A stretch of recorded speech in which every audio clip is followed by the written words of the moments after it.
My name is Pamela Klassen.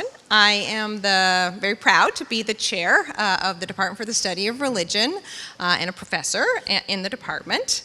And I want to welcome all of you to the study of religion, then and now. We are really just so delighted that you've joined us. I want to start our proceedings today, our gathering, with taking a little bit of time to acknowledge the land on which we are gathered. This is the formal University of Toronto land acknowledgement. We wish to acknowledge this land on which the University of Toronto operates.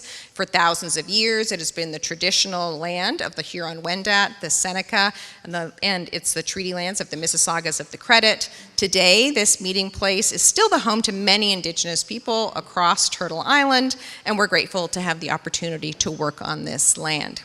So this is a land acknowledgement that's read at ceremonies, at important moments, meetings of governance, and at special occasions like this one. And it calls, as a land acknowledgement, it calls all U of T members and guests to the University of Toronto to think deeply about the treaty relationships that undergird and ground these territories on which we work. And I just want to make a short little pitch. One excellent way to learn more about this is to visit an exhibit currently on at the Art Museum called Earthwork, and it features some of the research of some DSR students. So this evening's event is the kickoff to what is going to be a very exciting year of celebrating the 50th anniversary of the Department for the Study of Religion.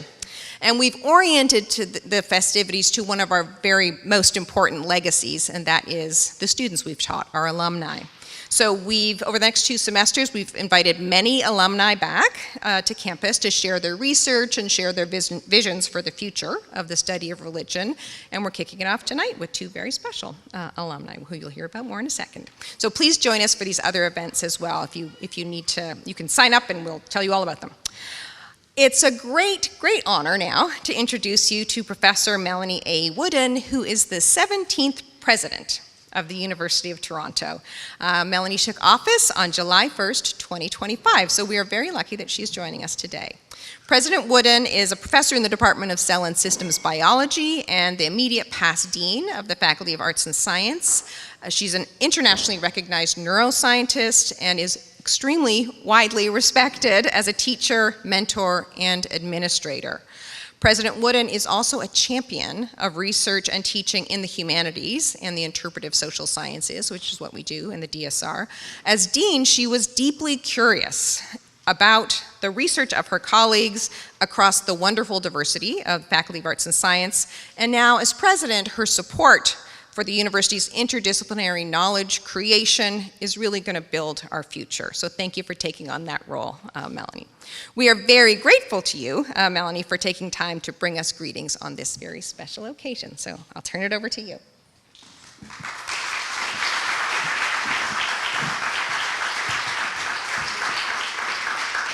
Thank you so much, Pamela, for the kind words, and thank you for inviting me here this evening. And good evening, everyone. It's really an honor to be here to bring greetings and congratulations from the entire University of Toronto on the 50th anniversary of the Department of the Study of Religion. I know that your department is really one of a kind in the world. And I know this not just because of the exceptional worldwide rankings that your department has, often in the top 10, but I know this because, as Pamela shared, in the role that I held most previously as Dean of the Faculty of Arts and Science for almost 6 years, I had the pleasure of getting to know more about your department, both through Pamela's leadership and previous chairs prior to that. And I came to learn not only about the outstanding scholarship you have, but how deeply engaged you are with your students and how much you also engage that knowledge and conversation outside your department as well. So like U of T, the Department for the Study of Religion stands out for its comprehensive excellence, as I said, all the way from teaching to research to public engagement. And as I've said, I know that it's also deeply committed to a larger role in society as a champion of equity and inclusion. And that many alumni, many of whom are here today, have taken the experience they've had in the department and gone on to so many leadership roles around the world, whether that be in education, law, journalism, or civic society organizations. And certainly we're also aware that many of your graduates hold academic positions of the highest level all around the world. So the DSR really prepares the leaders we need for today's world, critical and creative thinkers who are thought leaders all around the world. And together, the students, staff, and faculty of the DSR are helping us to understand religion as a human phenomenon that has profoundly influenced society throughout history. Particularly impressive is the outreach initiative that I learned about again in my time in arts and science, religion in the public square, enabling us to build our capacity for dialogue and promote understanding across cultures for the good of people everywhere. So with that, I'm thrilled that you're celebrating this important milestone. It's so wonderful to have so many alumni and supporters of the department back here. And I wish you a wonderful evening and celebrations in your 50th year. Thank you.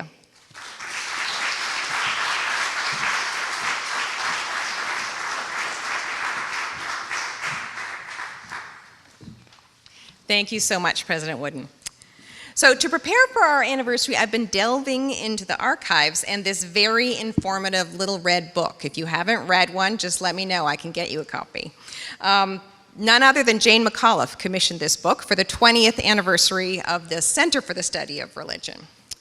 I'm not going to go into everything I found in the archives, don't worry. Jane was the chair of the department at that time.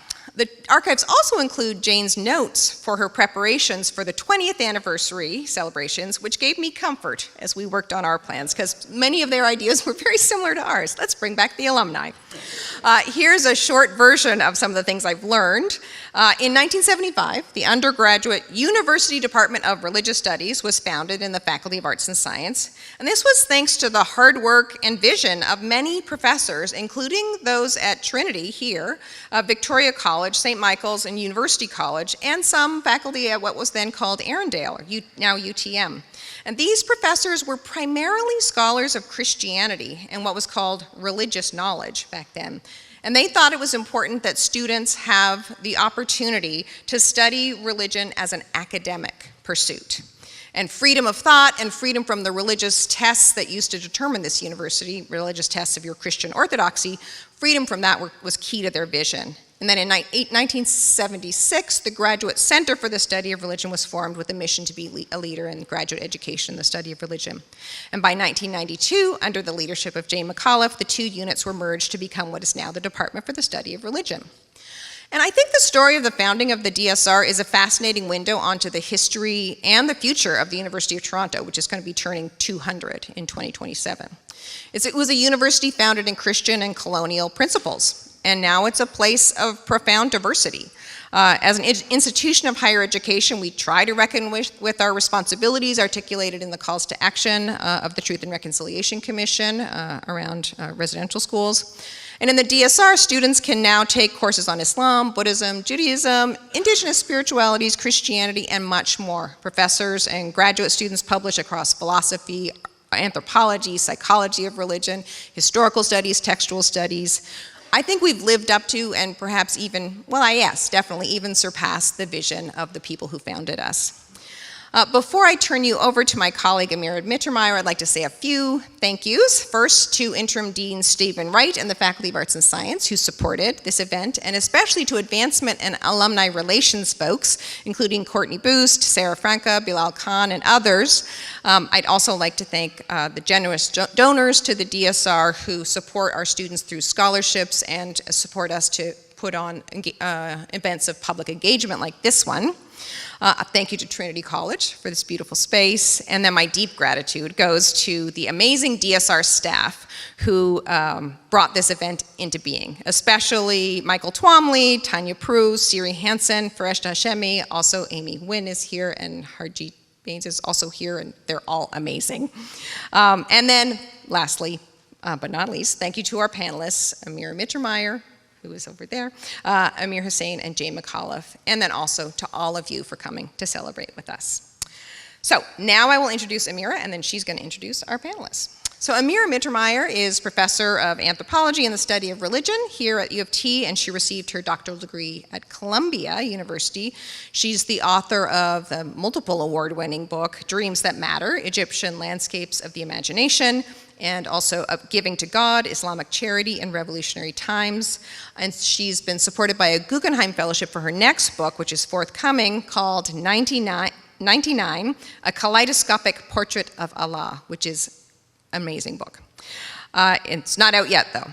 And it offers insight into God imaginaries in present-day Egypt. And next July, she's going to start a 5-year term as director of the Institute of Islamic Studies at U of T. And right now, I'm very grateful to her because she is serving as the associate chair undergraduate in the DSR. So, thank you, Amira.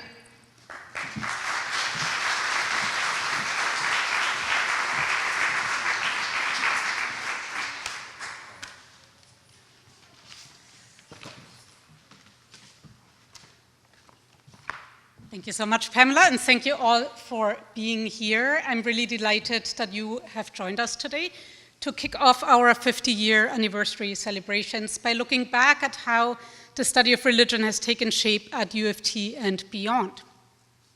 So the title of our panel today is The Study of Religion Then and Now. The then will take us back about 3 decades for the most part, to the 1990s, the time right after the DSR as a Department for the Study of Religion was formed, when, as we just heard, the undergrad department and the grad center in the Study of Religion united. Maybe we'll also talk a little bit about the prehistory to that moment. We'll see.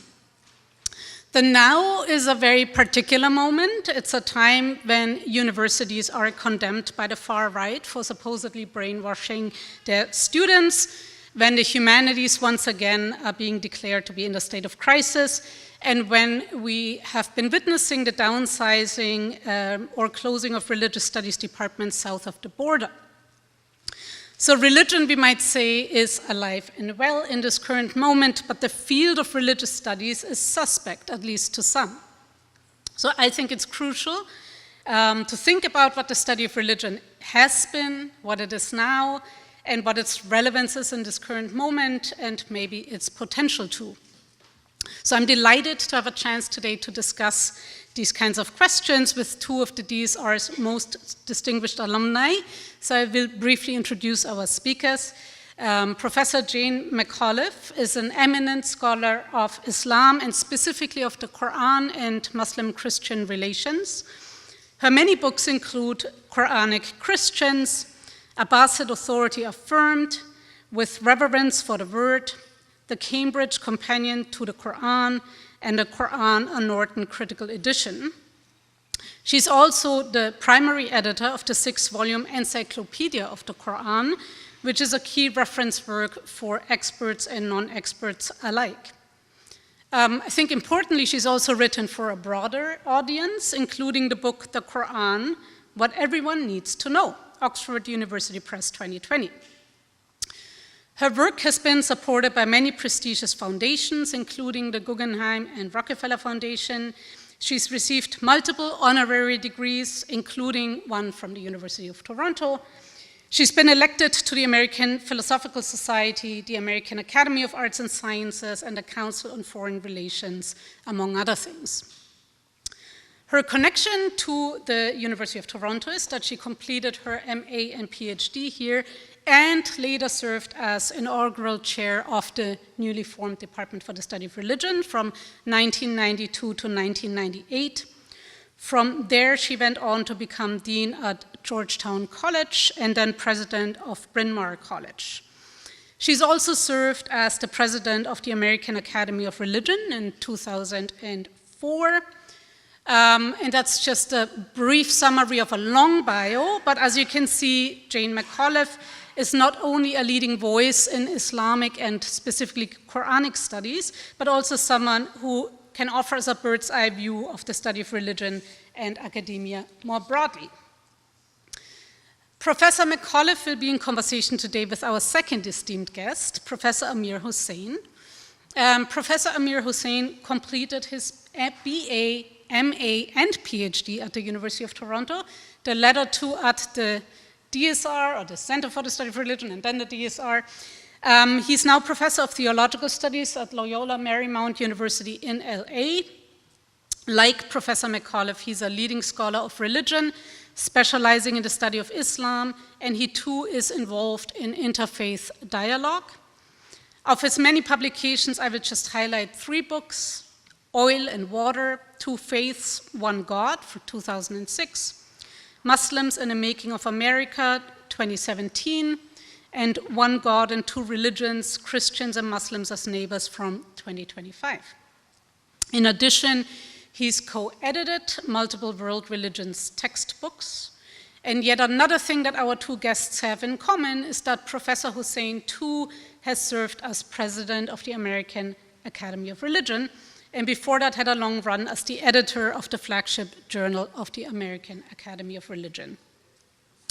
So Professor Hussain is someone with hopefully a soft spot for U of T, but also equally someone who can situate the study of religion or religious studies within a broader landscape. So please join me in welcoming our 2 esteemed guests.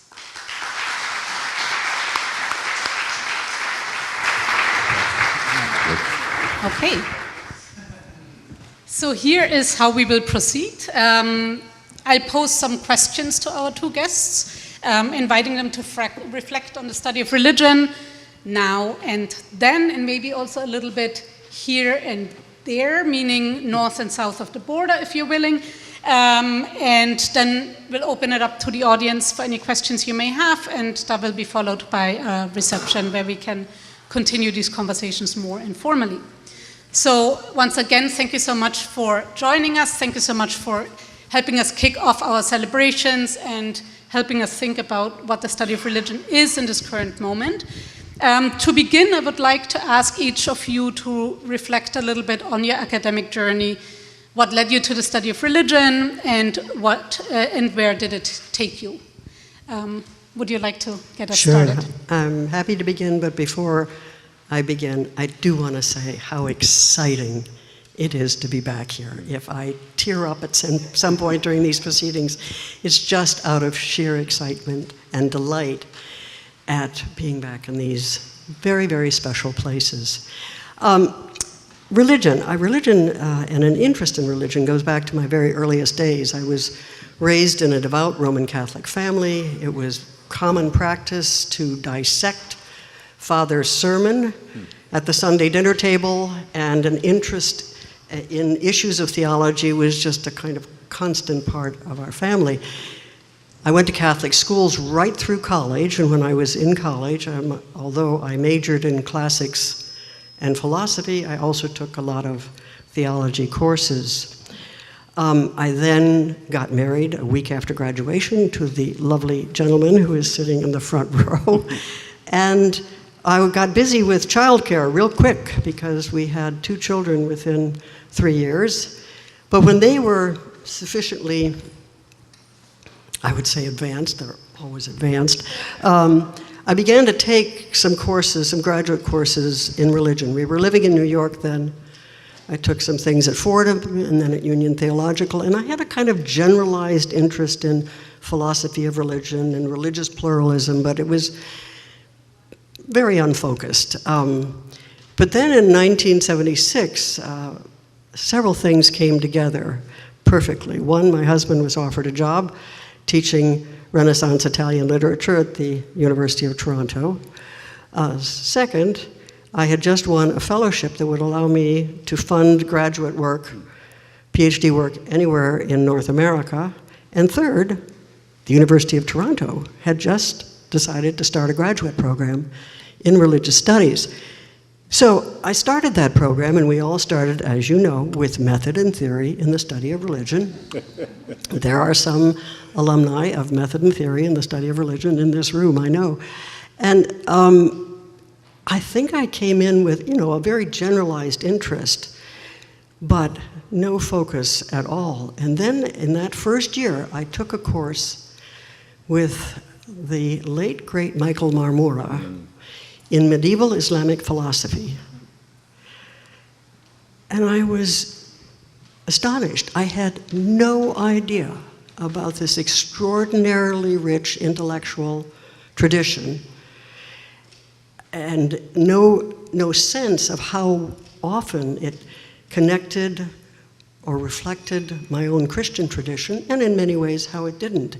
So the fascination born of that course is what propelled me through graduate work, certainly graduate work, language learning, Arabic and Persian were immediately on the agenda, but then the choice of a thesis, it was a text-based thesis. I was not going to be able to do ethnography, as our esteemed moderator has. I, by that time, had 3 children and was not going to travel anywhere, but doing that thesis on medieval Quranic commentaries is what kind of launched me on the publishing trajectory that I then did for the rest of my life. So it all started here. It all started with a single course that crystallized a lifelong interest in religion, but took it in entirely new directions that I then was able to follow in the universities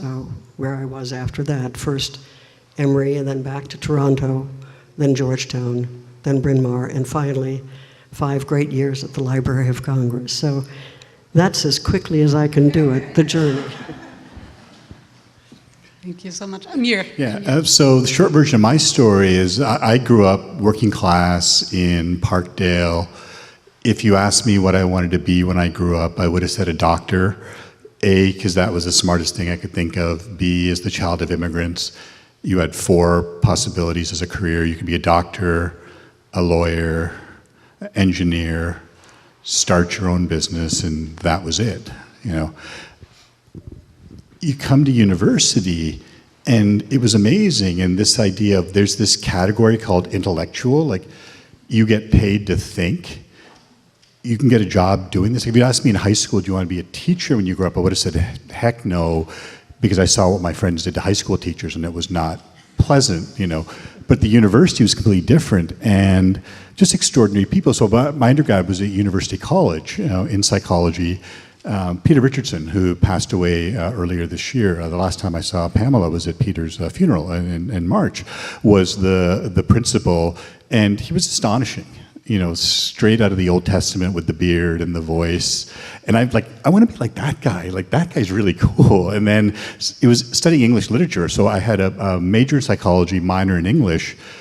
You had to know about the Bible to know about English literature. I didn't know about the Bible. So you take some course in the Bible. And then you think, well, I'm a Muslim, maybe I should take some courses on Islam and learn about my own traditions. So Jane mentioned our friend, our teacher, the Blessed Mike Marmura, this marvelous, marvelous scholar, and taking classes with him, and then realizing, oh, yeah, this is what I want to do. Now, not do a PhD in religion, but actually not do a PhD in psychology, but do a PhD in religion, and did a master's and a PhD, and then, was fortunate to get hired out in Los Angeles, taught for 8 years in the California State University system, and I'll stop here just with this story, that I loved being in the Cal State system. These were working class kids, who were people like me, where university really changes not just your economic life, but your family's economic life. But as a state institution, every year was, fewer resources, more students.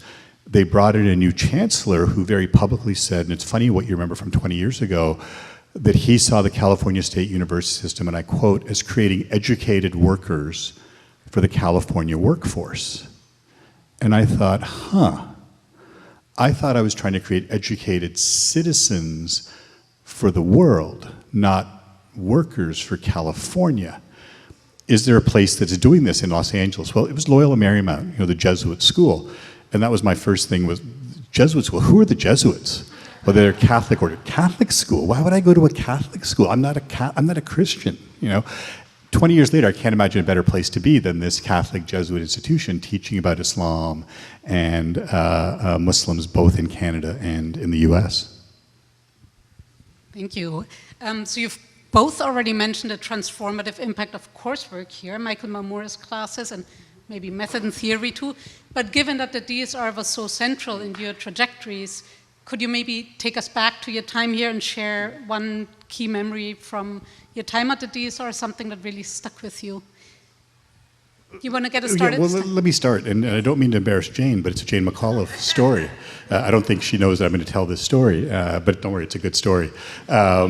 So at the time that I was doing my master's and starting the PhD, it was a comparative program. You had to do, one religious tradition as your major tradition, and a second tradition as your minor tradition. I was focusing on Islam. The minor tradition was early Christianity, focusing on like Syriac Christianity. So John Corbett was here, doing those kinds of courses. And I was so excited when Jane had come here because her book, Quranic Christians, had just come out. And that's what I wanted to look at. Like, when Islam comes into the world, who are the Christians that Muslims are encountering? How do they understand them? How do they do this?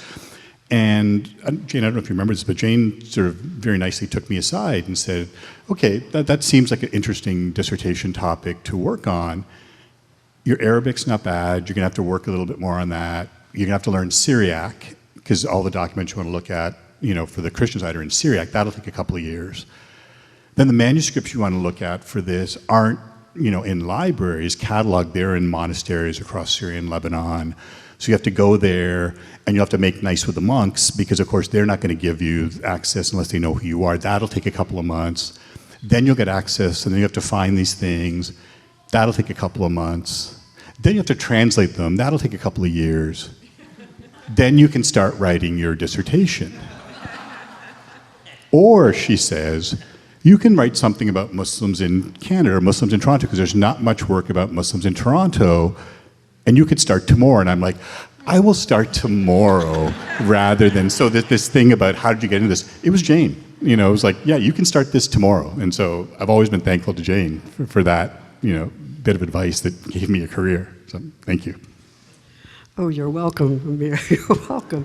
I'll mention two moments. First, 1976, as has already been mentioned, that was the year that the Center for the Study of Religion was formally instituted at the University of Toronto. The year before, 1975, was the institution of the Undergraduate Department of Religious Studies. And I was in the baby class of the Center for the Study of Religion, the very first class, and there is someone else here from that class whom I just said hi to as we were coming up to the stage. And of course, Center was brand new, and the mandatory class for all of us was, let's hear it now, Method and Theory for the Study of Religion. The director was Will Oxtoby, who was frankly phenomenal. I mean, he just was a whirlwind, and in that first year, he brought in a number of really interesting visiting faculty. I studied late antiquity with Peter Brown. I studied the life of Muhammad with William Montgomery Watt. I mean, these are giants in the field of an earlier generation, plus a plethora of speakers, lecturers. He was putting the center on the map, not just for the university, but for the broader academic landscape, and he did a great job, and it was exciting to be part of that effort and to see a place that was coming alive intellectually in a way that, would last for 50 years and bring us to this point. So that was 1976. Then the second date is 1992, when the then Dean of Arts and Sciences, Marcia Chandler, asked me to come back to Toronto to bring those two entities together, to bring the undergraduate department and the graduate center together into a single department. Frankly, that was a really heavy lift. Not an easy job. First of all, there was the geography of the department. The undergraduate department was on Sussex Street. The graduate department was on the 14th floor of Rope Arts.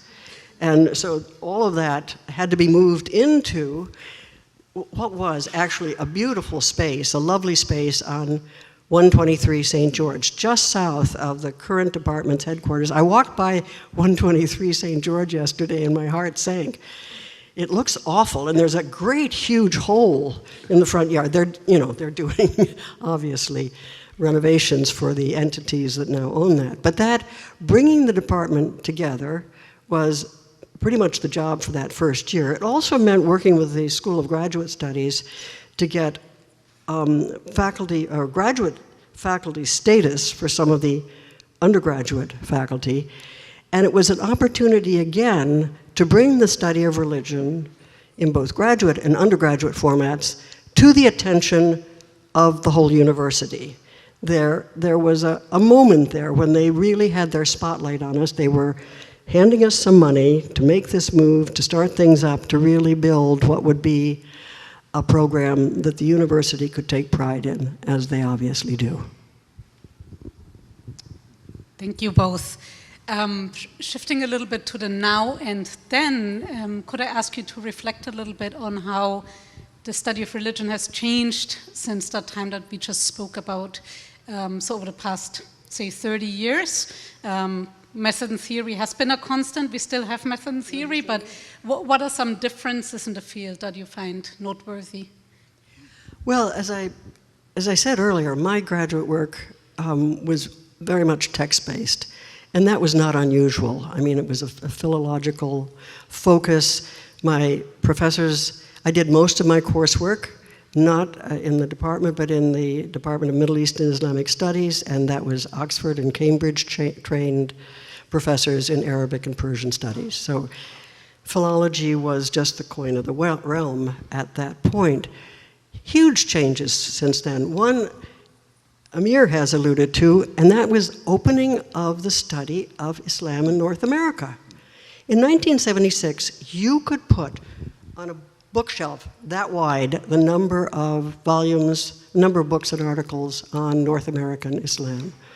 Now you couldn't fit them into a room, a big room. It's just exploded.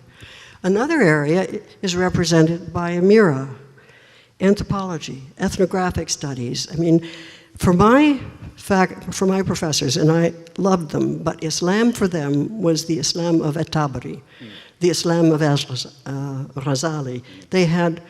There was no sense of the living Muslim communities that have now become a wonderful focus of attention in the scholarship currently. I think we have become a polycentric field. The focus on the Middle East that was very much the core 40 or 50 years ago has passed into a focus on Islam in Africa, in Asia, in Southeast Asia, around the world. We've changed the geography of the field. Gender and sexuality, those studies didn't exist 50 years ago. Now they're a huge part of the discipline. And then finally, I think I would point to the digital world. The number of digital manuscript collections that have been created and that are flourishing, whether it's in Qatar or the Hill Monastic Library in Minnesota, the Tafsir project in Jordan, and then the projects that grew out of those. I'm on the board of the Institute for the Study of Muslim Civilizations, the Aga Khan University in London. The Kitab project, which just won a big $2.5 million European Research Council grant, is an example of how the digital world has really enhanced and continues to enhance the scholarship in religion and specifically in Islamic studies. So just following up on a couple of things there that Jane had said, starting with the digital, like I was having a great conversation with one of your distinguished scholars, my friend Bob Gibbs. They're talking about AI and that kind of work. The digital framework, coming in, like I came, as I said, to the study of religion through the study of English literature, specifically William Blake with the blessed, Jerry Bentley at UC, and the Blake Digital Archives, like 25 years ago, being this phenomenal sort of digital archive, working the year that I was AR president, you're on the American Council of Learned Societies, and so looking at the kind of digital humanities work, and then now changing into AI, which of course here with Jeff Hinton and folks is amazing here at U of T. So that part.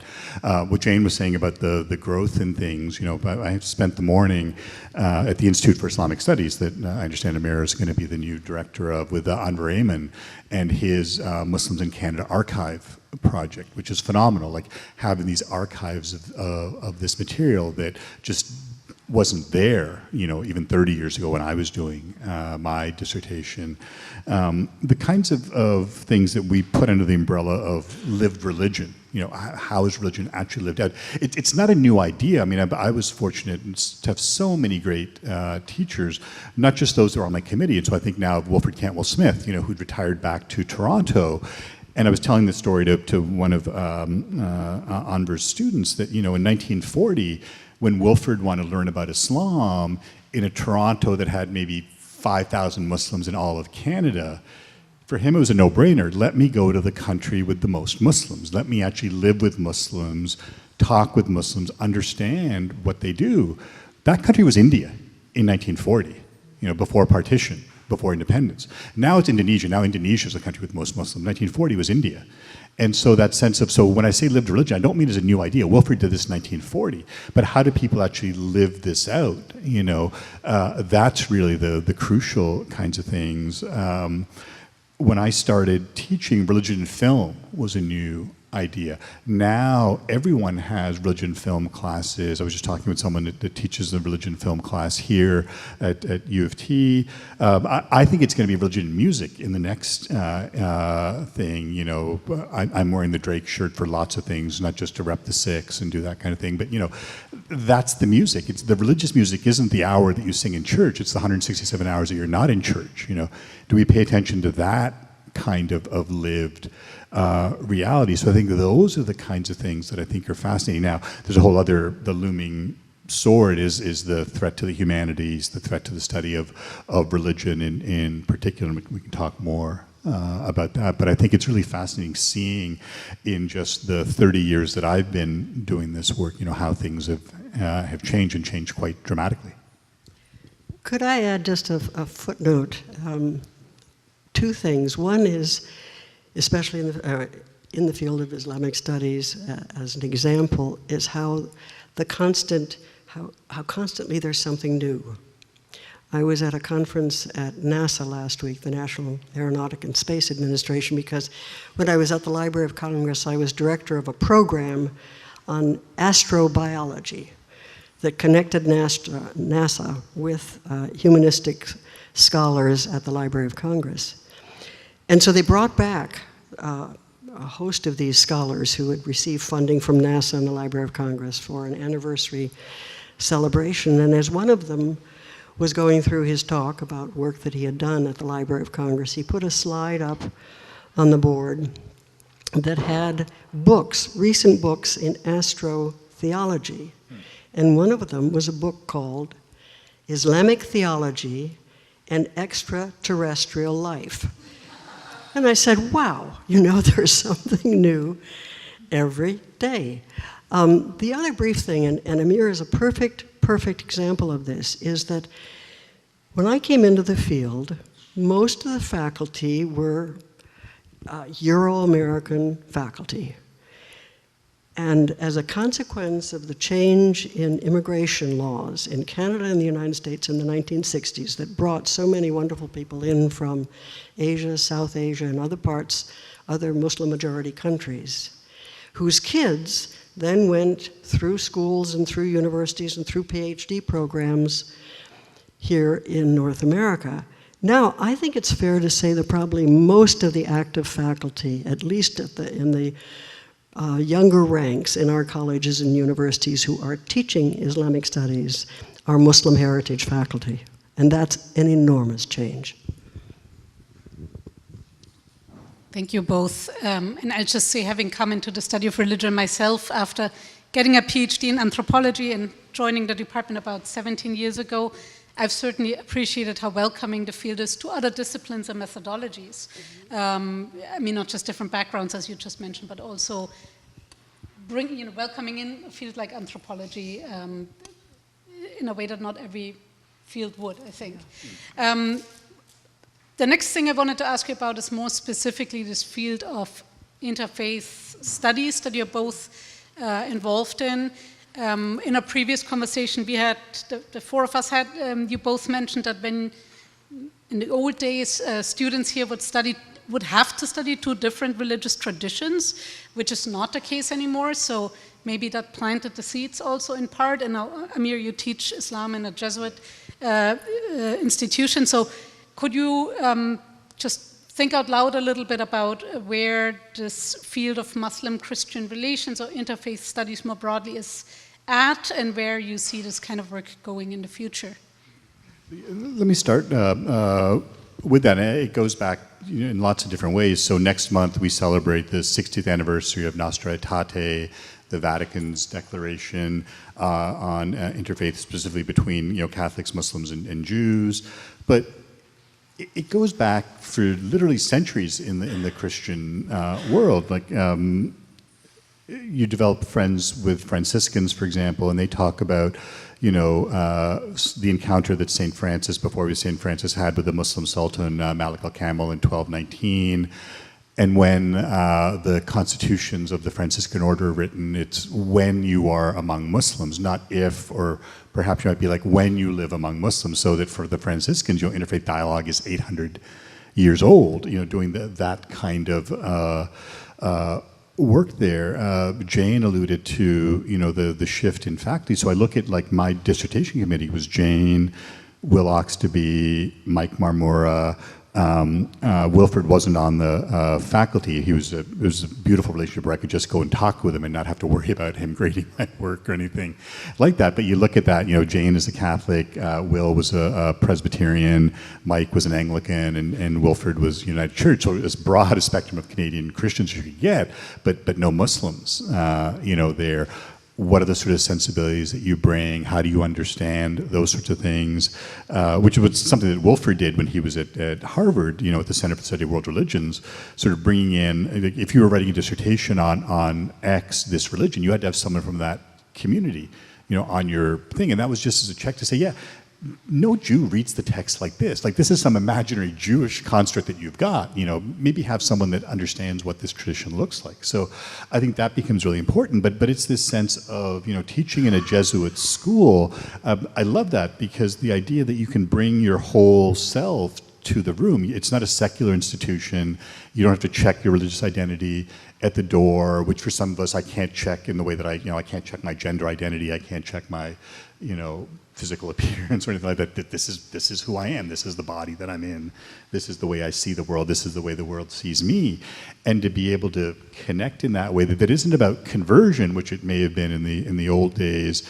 It's really like, how do we make sense of this? And again, I go back to what Wilfred was doing, literally, meaning end of religions before I was born. And you think about that work that says, look, how do we take seriously a world in which, some people are Muslim, but some are Christian, some are atheists, some are Hindus, some are Jews, some are Buddhists. How does a Muslim theology not deal with the fact that some right-thinking, reasonable people are not Muslim? You have to take this into consideration. How do you live in a world that, like Toronto, like LA, is multi-religious? Students sort of are reluctant to take our classes because they think it's sort of indoctrination. They think it's about trying to make them a Christian or make them a Catholic Christian or make them a better Catholic. And the Jesuits are smart. They've been doing this for hundreds of years, It's not about that at all. It's about understanding that you may be religious or you may not be. Your girlfriend may be Buddhist, your boyfriend may be Hindu, there may be like a mosque at the end of your street. What do you do when your friend dies, or your friend's dad dies, who's a Hindu or a Buddhist or a Muslim? How do you help your friend deal with it? How do you understand these kinds of ceremonies? What do you do when your Hindu friend gets married? What do you bring to the wedding? What does the wedding look like? Like I don't want to go on here, but I'd explain when my sister got married years ago. My best friend's very good, very Toronto Protestant Christian, and I said, look, you're going to get this wedding invitation. It's going to say 7:30. You're going to get there at 6:45 because of course you need to be there early. If you get there at 7:30, the doors of the facility will be locked. Maybe someone 7:45 will come in and open it up. Maybe by 8 o'clock they'll starting up. We'll probably start the event around 9, But it's like that cultural translation that you have to do, because for my friend it was, but it says 7:30. I need to be there at 6:45. It means 9 o'clock, but we have to say 7:30 in order to make it 9 and not. But those are the things I think that are so crucial in a city like Toronto, in a city like LA, which are the two cities I know the best. Well, I think for me, Muslim-Christian, and specifically Muslim-Catholic relations have been a part of my life ever since graduate work at the University of Toronto. I began, I was a bit of an odd duck. Here was this Catholic woman who was studying Islam, would become quite knowledgeable about Islam. So I got pulled into dialogue meetings with the Canadian Conference of Christians and Muslims. And then in my first position at Emory University, the very fact of being there was in some ways religious outreach. I was appointed to the Divinity School at Emory, and I think I was the first professor of Islamic studies in the state of Georgia at that point. So there was a constant outreach effort among that. And at that point, Amir has mentioned Nostra Aetate, the papal encyclical in the 1960s that kick-started the Catholic Church's relations with other religions, but most importantly with Jews and Muslims. And so the U.S., in the 1980s, the U.S. Catholic bishops were really getting going on creating opportunities for dialogue between Catholics and Muslims. They established standing dialogues on the West Coast, in the Midwest, and on the East Coasts. And I was very occupied with that work while I was at Emory. Coming back to the University of Toronto, during the years that I was at Toronto, I was appointed to the Vatican's Commission for Religious Relations with Muslims, which involved going to Rome every year to meet with a group of people from around the world who were informing the Vatican about the kinds of interreligious activity that was going on in their respective areas. I was the only North American member, so that was the reportage that I was doing. Moving to Georgetown in 1999, and I will echo all the hurrahs for Jesuit education, because of course Georgetown is a Jesuit school, and it's kind of the epicenter of American Jesuit activity in terms of interreligious relations. Georgetown was the first university to appoint an imam as a full-time member of the chaplaincy staff, and I think Imam Hendi and I came in the same year. And it had already the infrastructure in its Center for Arab Studies, in its theology department, and in various other parts of the university to really push this forward. While I was at Georgetown, I created a program, a PhD program in religious pluralism. I created a PhD program in Islamic studies. And perhaps most importantly, I became involved in a dialogue effort that was started actually by the Archbishop of Canterbury. In the aftermath of 9/11, the idea was formed to bring together a group of Christian scholars, Muslim scholars, about 15 of each, have them meet together for about a week each year and study and discuss each other's scriptures. So every year a theme would be chosen. It could be forgiveness, it could be social justice, it could be eternal life, it could be prayer, whatever. The passages relevant to that would be selected, and we would gather and we would read each other's scriptures in closed session. This was not for public consumption.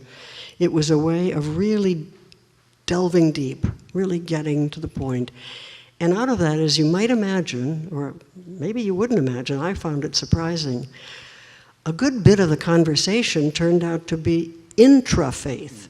It was a Muslim scholar saying to another Muslim scholar, well, actually, I have a somewhat different take on that passage. It was a Christian scholar saying to a Christian scholar much the same thing, so that it became an opportunity to really embody and live the diversity, the diversity within our traditions, the diversity between our traditions.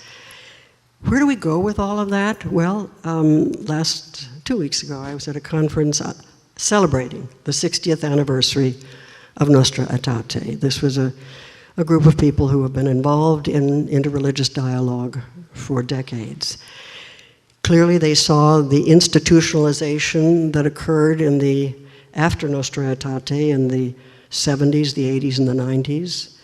We all saw the huge upsurge in interreligious activity after the tragedy of 9/11.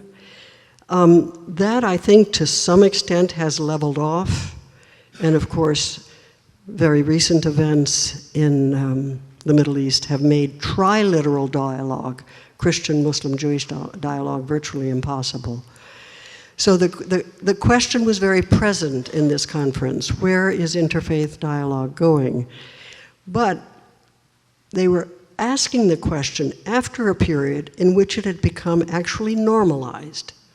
The notion of interfaith dialogue, which seemed almost impossible 50 years ago, seems pretty ordinary now when groups get together or there's outreach from a Muslim group to a Christian group or a parish or a mosque or whatever. That's not unusual, and in some ways I think that will continue to be the future, but also the biggest achievement of the last 60 years. Thank you. Maybe building on this question of dialogue and what are the possibilities and limits, but then also thinking about the level of the classroom, do you have thoughts about who actually finds their way into the study of religion at this point, and who takes, like 9/11 gave Islamic studies a huge boost. Here at U of T, my Anthro of Islam class has mostly Muslim students, right? It keeps shifting, who actually will take courses on Islam and why. But do you have thoughts about how the demographics might have changed in your courses, and who actually claims the study of religion as their space? Amir, maybe it's... I will say one very brief thing, because I have not been in the classroom for a while, so this will be going back a bit.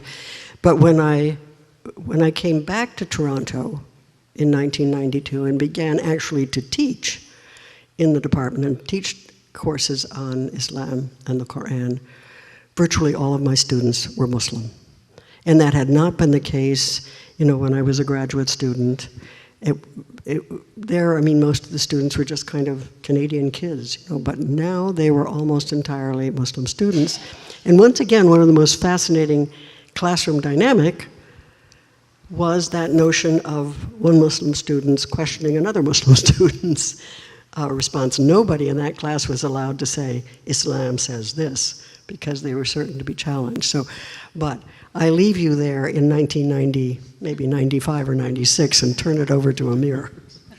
So let me say a couple of things there. One is that I was on the board of directors of the American Academy of Religion before I got elected into the president. So you get elected as vice president, you serve vice president, president-elect, and then president in your third year. But we were doing this work on the public understanding of religion when I was on the board of directors. And I can't speak to the Canadian context, but in the US, only about 20% of US universities have a standalone religion department. So that was the first thing. Most universities don't have what U of T has. They don't have a religion department. They may teach religion in the humanities, philosophy, that kind of thing. They may not. For us, when I say us, I mean the American Academy of Religion, it was, what do we want students to know about religion across higher education, which in the US may mean a 2-year junior college, may mean a class where you don't learn about religion, but if you're a nurse and you're going to deal with, patients of different religious traditions, what do you need in terms of religious competency? So that's the first thing, that there's so few standalone religion departments. At my university is a Jesuit school. There are certain courses that are required. The old Jesuit curriculum used to be 2 theology courses and 2 philosophy courses. Our new core, and universities changed the core about 10 or 15 years to get a sense of what's working best. Now it's a series of 10 areas, so that there is a theological inquiry component, there's a faith and reason component, there's an ethics and justice component. None of those are owned by any departments. Like, you can propose those things. Now, most of the theological inquiry classes are taught by our department. So students will take a class, short answer to your question, because it's required. They come in thinking that, the comparative theology class is designed to teach them the superiority of Catholicism above all other religions. they're surprised to find the person teaching it is not a Christian, you know, and so that sort of teases apart, does a thing. And then you make them understand that, oh, this is actually interesting. And I think for a lot of our students, which is the same, I think, like, why did I become a psych major? Because Barney Gilmore was an extraordinary professor doing Psych 100 in Convocation Hall, like, you know, the sort of acting chops that man had, you know, to be able to sustain 1,800 people, you know, in some kind of actual engagement with him was extraordinary. And so, you know, I think for many of us, as I say this as students, I think for some of the students, it's like, yeah, you like this professor, so you take another class with her or him, or you like this area, so you take another class there. You know, that's how we get our majors. Like, we have about 6,000 undergraduate students. We have about 1,400 students that come in every year as first-year students. Typically, 0 or 1 of them will declare theology as a major. No one declares theology as a major. You know, they come in and like, oh, this is actually interesting. I didn't think it was going to be like this. And it's like, well, if you take 2 more, like, you know, you could take courses with me, just with me, that satisfy like 4 out of the 10 core requirements. And so there's that kind of moment, oh, you take another class and you have enough for a minor. And so I think we bring in students in that way, but it has to do with, you know, why is this important to them? Like, they will take a class if they're required to do it. Duh, it's required. But it's really if they're interested in this class. And so the religion and film class, I was just saying this, you know, I start my religion and film classes with Darren Aronofsky's The Wrestler, you know, to show the students that, yeah, this is a film that's deeply about religion, even though there's not a religious character in the film. Like, my students understand why 10 Commandments is religious film. They don't quite understand why The Wrestler is a religious film. And so I think it's helping them to understand what religion is, and the study of religion isn't about trying to convert you or make you into a priest or an imam or anything like that. Thank you. So I said in the beginning, we're interested in the then and now, and also interested in the here and there, meaning north and south of the border. At least I am. I think we're all watching kind of what's happening south of the border. So I wanted to ask you, reflecting on recent developments in the United States, what challenges are on the horizon for the study of religion and higher education more broadly, and what are some of the most important principles and practices you think for dealing with these challenges?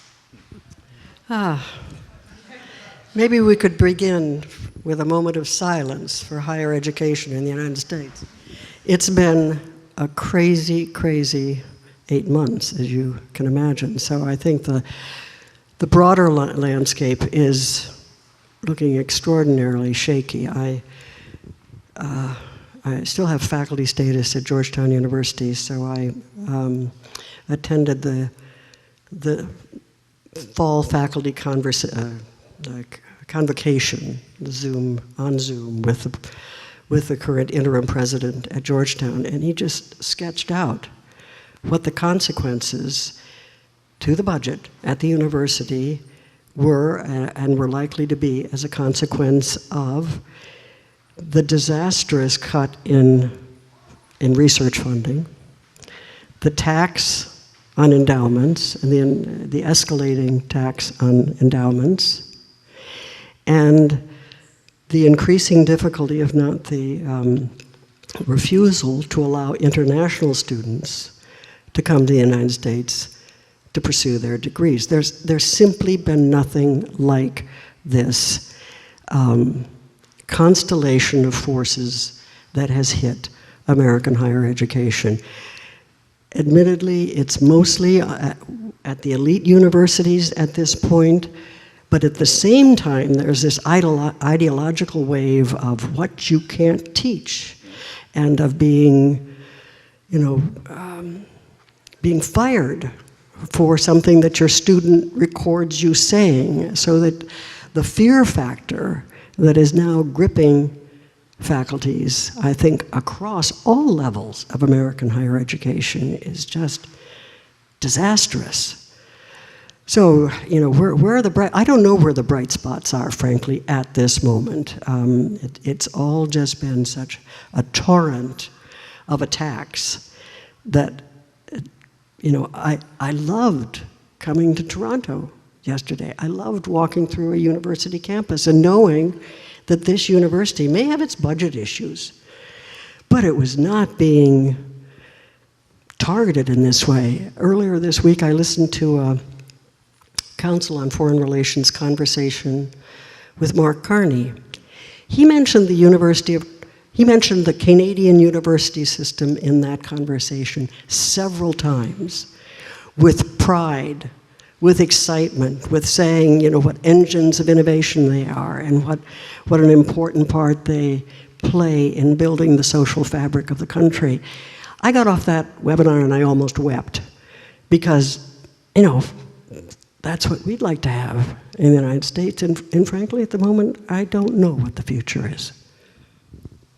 Let me start with the here, meaning Canada, and move to the there, the U.S. Having this great conversation, it was just a delight to meet the new U of T president, Melanie Woodin. We were talking about one of our joint mentors, Rob Pritchard. So Rob Pritchard was the president when I was a grad student here, and I worked sort of closely with him, and he was the one that really transformed U of T into what it is now. That, you know, it was always a great school, but this idea that, oh, we're getting like 80%, I make the numbers up, but I think they're right, about 80% of the funding came from the state at some level, whether it was the federal government, the provincial government, the municipality, and he saw the writing on the wall, that wouldn't continue.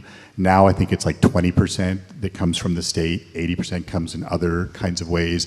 How do you fundraise? I don't envy President Woodin having to fundraise.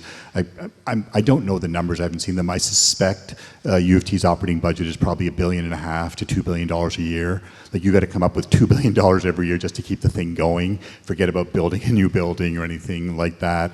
That high level research. So at my school, we don't have that. We don't have a PhD program.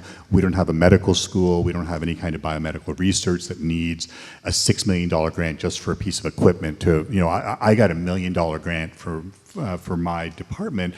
That's huge in the humanities. In the sciences, you know, that doesn't buy a piece of equipment. And so, you know, those cuts are just so tragic. And U.S. higher education, I think still is, certainly was, you know, the best in the world. Like, anyone's list of the top 20 universities in the world is going to have at least a dozen American names on this. I don't mean to sound anti-Canadian in this, I just know the numbers. You know, Harvard's endowment is north of like $40 billion. No Canadian university has that. You know, Berkeley has a parking lot for their Nobel laureates. You know, my little tiny university had for several years Wole Soyinka, you know, the first African to win a Nobel Prize in Literature, on the faculty. So we had a Nobel laureate. You know, the U.S. is just different in that kind of way.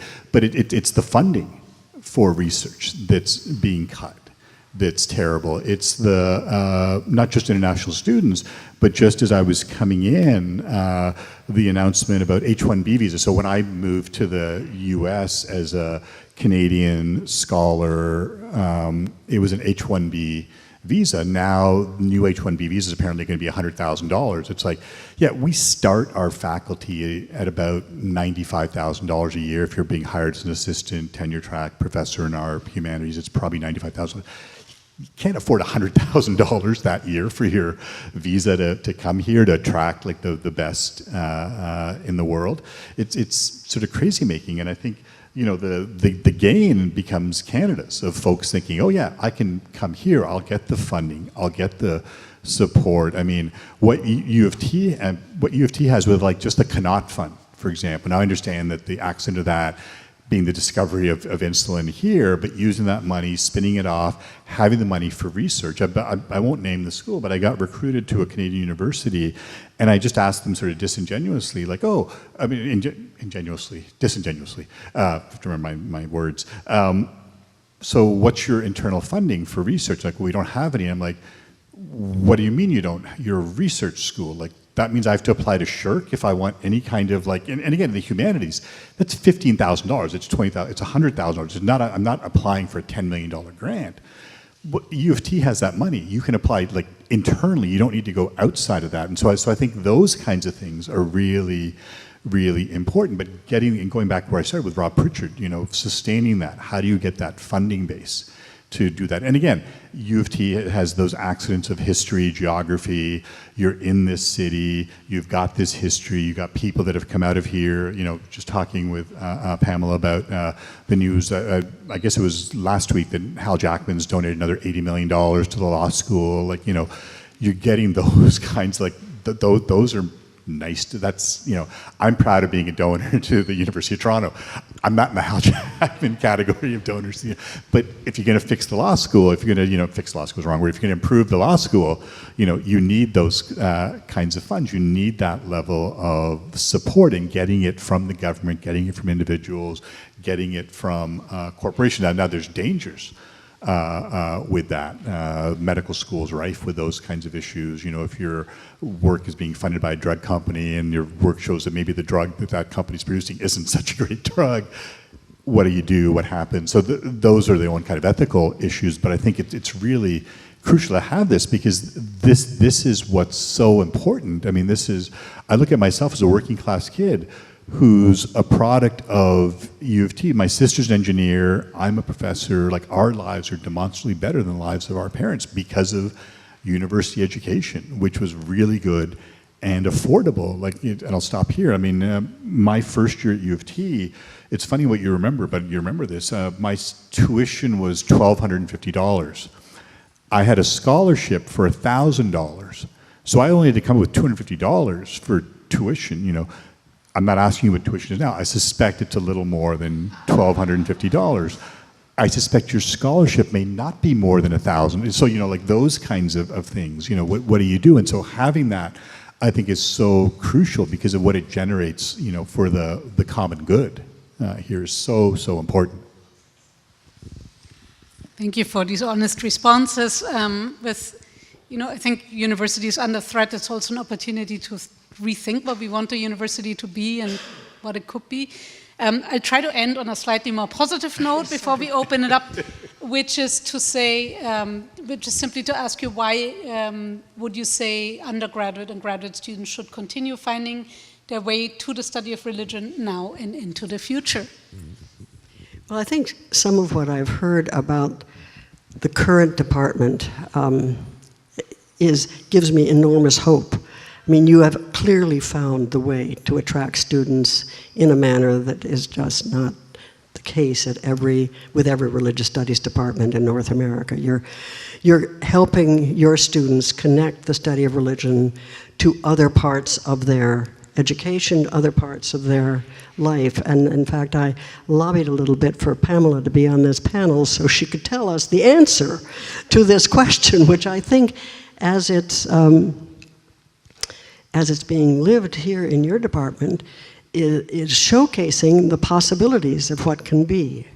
And I'm just going to do it. I debated whether to do this or not, but, you know, I hired Pamela Klassen. And I am so proud of that because, you know, every once in a while, when you're hiring somebody, you just know you've got a star.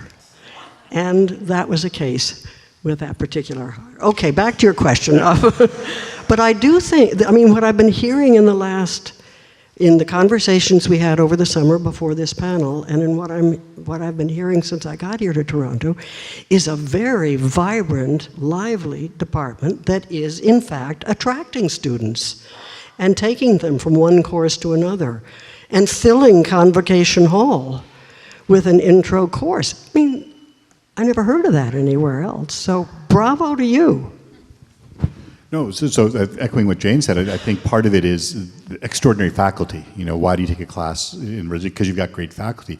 Now, as students, sometimes we don't know that. And so I tell my own story that I was a first-year student taking anthropology class where the tutorial met in Northrop Frye Hall. And so that was my first time. I was a UC student going to Vic, meeting once a week in Northrop Frye Hall. And you see coming down the stairs this giant sort of bust of this guy, Northrop Frye. And one day I'm coming out and this man's coming in and I hold the door open for him and I look at the man and I look at the bust and I look at the man and it's like, oh, that man is that bust. And so I go, I'm a working class kid, go back to my dorm in Sir Dan's and say to the guys like, So this Northrop Frye Hall, I thought that was named for some guy that must have died like 100 years ago or given money. Like, that guy's still alive? And they're like, yeah, he's an English professor, and I'm not the sharpest knife in the drawer, but I know that if you're still alive and the university has named a building after you, you're probably important. It's like, maybe I should take a course with that guy. And I'm so fortunate that I took a Shakespeare class, and I took his mythological framework of Western culture class, which got me to Jerry Bentley's Blake. So that can, but you know what I mean? Like, you're dumb shit, as a student, you know, I don't know anything. I don't know who these people are. I don't know their accomplishments, you know, kind of thing, until someone points it out, and you do that kind of thing. And so that first thing about, you've got extraordinary faculty.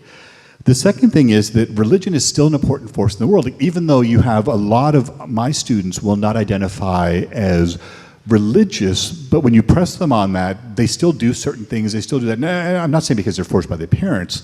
You know, they're certainly not atheists. They're probably questioning. They're looking at this. In LA, a lot of them are products of mixed religious communities. So dad's one religion, mom's another religion. So they're raised either in both or neither. You know, you have to pick and do that kind of thing.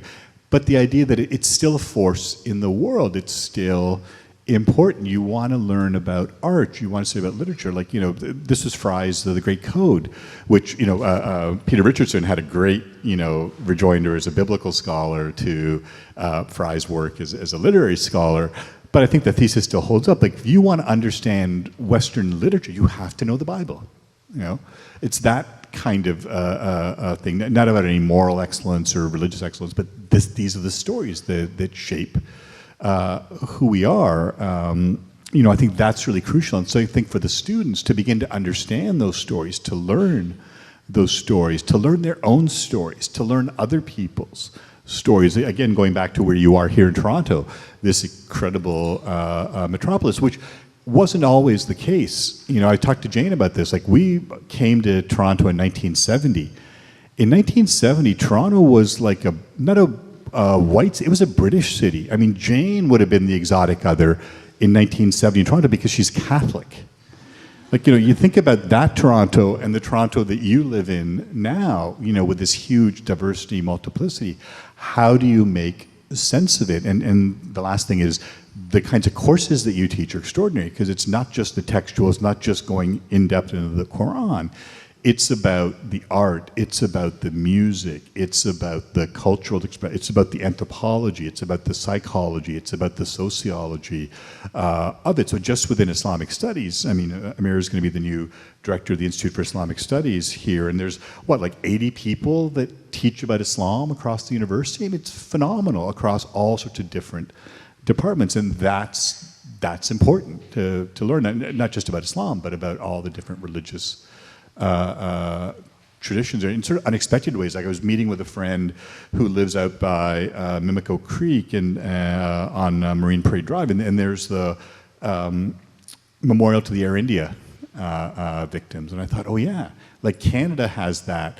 Like, you know, I was an undergraduate when that happened, and that completely changed. Forget about 9/11. Like, we were having to do the X-rays and, you know, that kind of stuff long before that because of Air India, because of what was happening, because of Sikhs and Hindus and things happening in Indian politics. But it's not new. That was 1985, long before 9/11.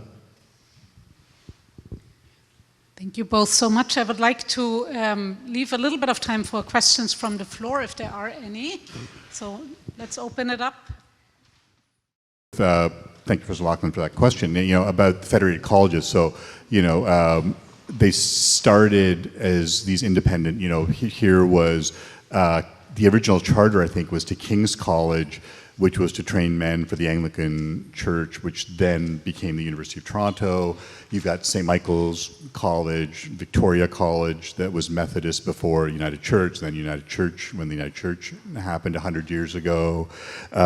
University College, where I went to, it was sort of fascinating because I just thought, oh, this was the non-denominational. And then you realize, oh no, when it was created, of course, the conflict was, is it going to be Catholic or Protestant? And they decided to make it neither, because if you make it one or the other, then it's going to give privilege to one and not the other. And so it wasn't out of any great conviction about it was like, yeah, no, we can't make it either, so we'll make it neither. And then, you know, those things come together to become the University of Toronto, which, you know, like my undergrad degree was 83 to 87, and so this was a decade earlier, 12 years earlier, that you have that kind of thing. So I think that becomes really interesting, that you have these sort of standalone places that in some cases may have started to train, and I use the word advisedly, men for the ministry within their tradition.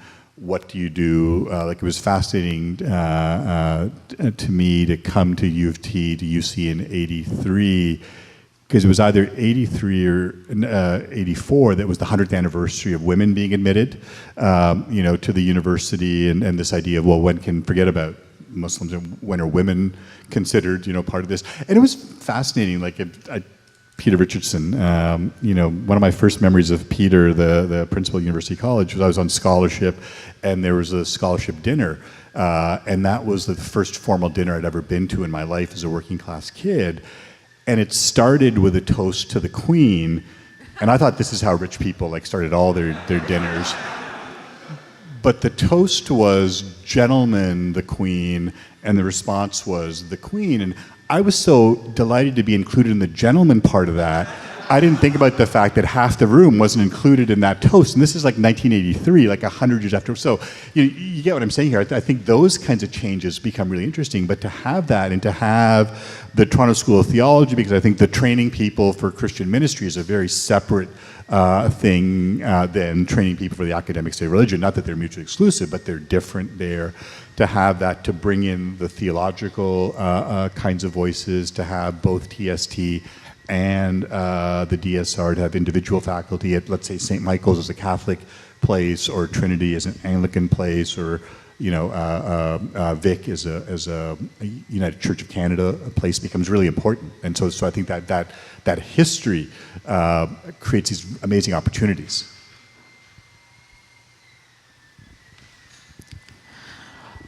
Hi. So actually on the last point that you touched on, I was struck throughout both of your responses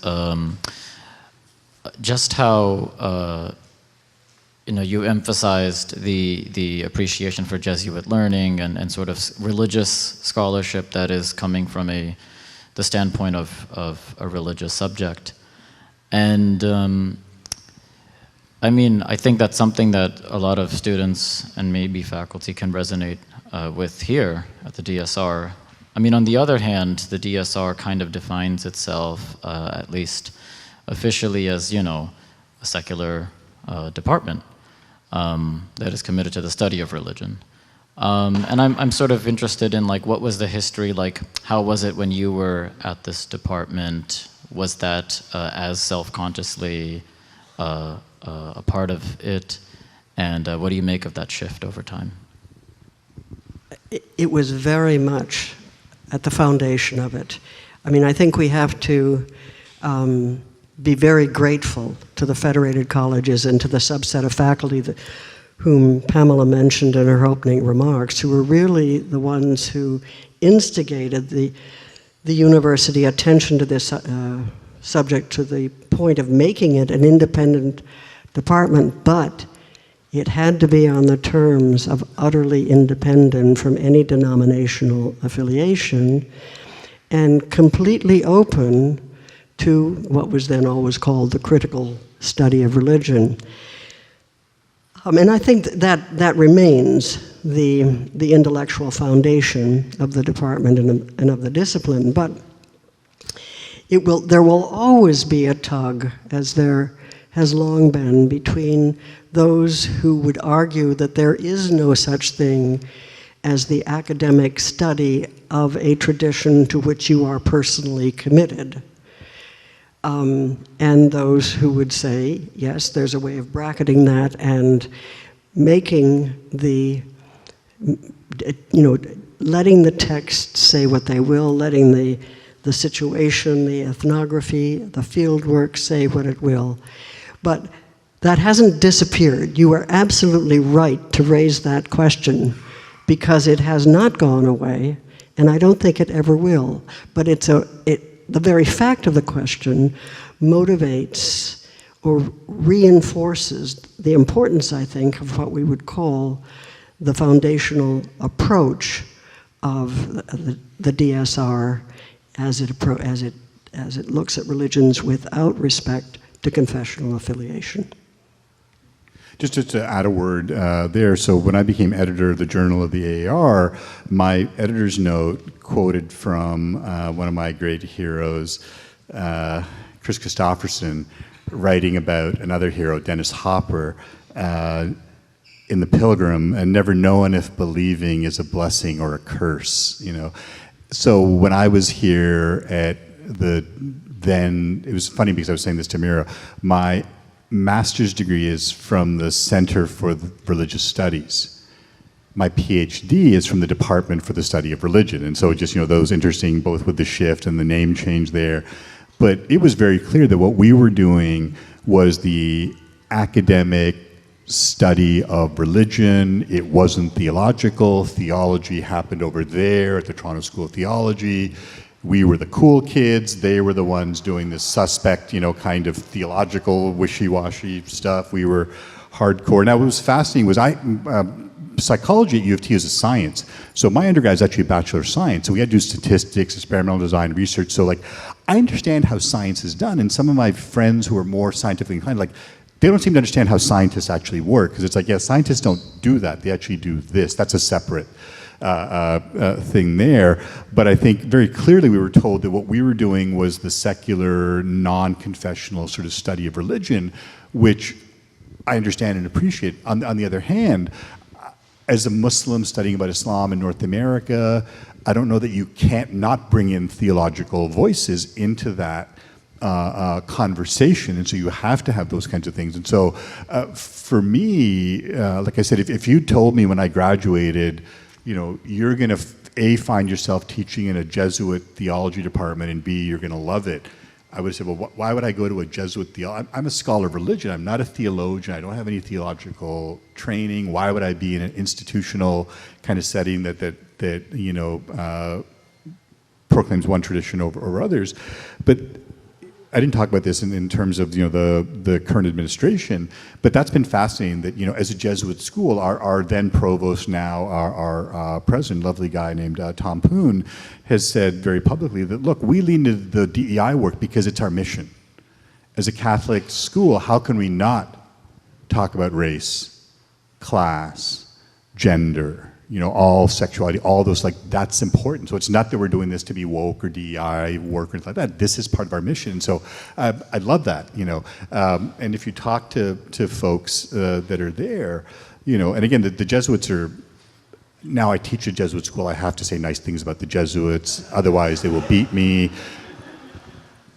So take that, you know, there. But no, they understand that it's not about conversion. It's not about trying to, you know, do this kind of thing. It's really like, how do you come to understand this and bring your full self to it? And so it was sort of fascinating that, you know, for my sins, which are many and grievous, in 2020, I became chair of our department, and that exploded some people's heads. Like, you know, how can you have a Muslim as chair of your theology department and call yourselves a Jesuit university? Well, we were the first Jesuit school to have a non-Catholic president.